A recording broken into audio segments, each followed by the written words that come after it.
Students, 2.3 homeostasis in animal. Homeostasis होगा animal में, जैसे प्रीवियस क्लासेस में हमने पढ़ा होम्योस्टेटिस ह्यूमन में पढ़ा, हमने प्लांट्स में पढ़ा, अब हम पढ़ेंगे एनिमल में। अब इसके होम्योस्टेटिस के जैसे कि पहले प्लांट में कुछ वेज थे, इसी तरह इसमें भी कुछ वेज होंगे, कुछ टाइप्स होंगी, कुछ फेज होंगे। इसी तरह पहले इसमें टॉपिक आ जाता है और उसमें रेगुलेशन इन एनिमल्स के। अब होम्योस्टेटिस में जो एनिमल में हो रहा है, इसमें पहले एनिमल में उसमें रेगुलेशन होगी। तो कैसे होगी? Like plants animals also lives in aquatic and terrestrial habitat, यानी कि प्लांट जो है वो एनिमल्स प्लांट और एनिमल्स ये सब जो है एक्वेटिक और टेरेस्ट्रियल हैबिटेट है, ठीक है ना। और आपको ये पता है कि एक्वेटिक और टेरेस्ट्रियल क्या होते हैं, हम प्रीवियस क्लास में जान चुके हैं।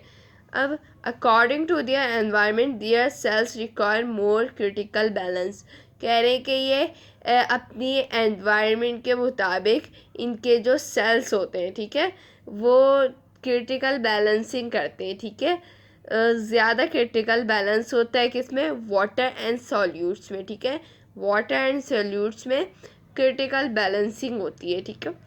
Water continuously leaves enters the cell, water continuously leaf में एंटर होता है, ठीक है। लीव्स के जो सेल होते हैं कंटिन्यूसली वाटर उसमें एंटर होता है with solute to keep the water and solute in continue constant, और फिर साथ में जो है सॉल्यूट भी लीफ में एंटर होता है कि तो वाटर एंड सॉल्यूट इनकी जो वैल्यू है, इनकी जो क्वांटिटी है, ये कांस्टेंट हो जाती है, यानी कि एक बराबर हो जाती है हमेशा के लिए।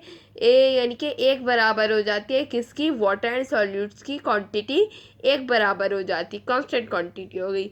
विच are required for smooth metabolic function, फिर ये रिक्वायर्ड करते हैं क्या? स्मूथ मेटाबॉलिक फंक्शन होता है। फिर उसमें रेगुलेशन इन प्लांट पढ़ लिया, अब है उसमें रेगुलेशन इन एक्वेटिक एनवायरनमेंट, ठीक है। अब जैसे कि मैंने आपको बताया कि जैसे कि एनिमल्स हैं या प्लांट्स हैं तो वो कुछ एक्वेटिक होते हैं, कुछ टेरेस्ट्रियल होते हैं, तो ये तो पढ़ लिया हमने एनिमल में कैसे होता है। आप एक्वेटिक पढ़ेंगे और टेरेस्ट्रियल पढ़ेंगे, ठीक है। अब जैसे कि एक्वेटिक एनवायरनमेंट पढ़ लेते हैं हम।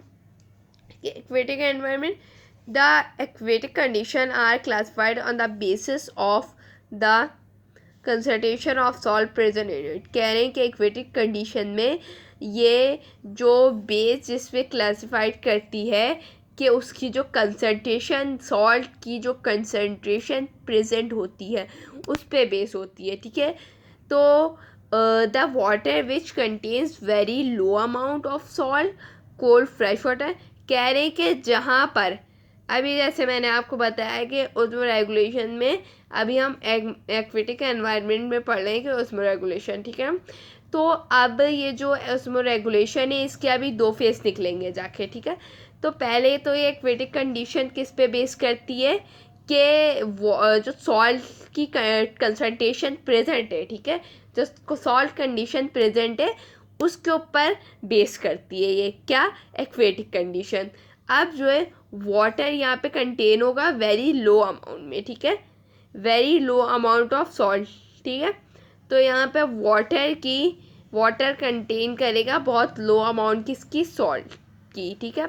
तो ये होगा फ्रेश वाटर, ठीक है, कि जहाँ पे लो अमाउंट हो सॉल्ट की और वाटर ने लो अमाउंट कंटेन की है सॉल्ट की, तो ये fresh water. And the water contains high salt, और जब वाटर कंटेन करेगा high salt, high amount of salt, तो ये होगी मैरीन वाटर,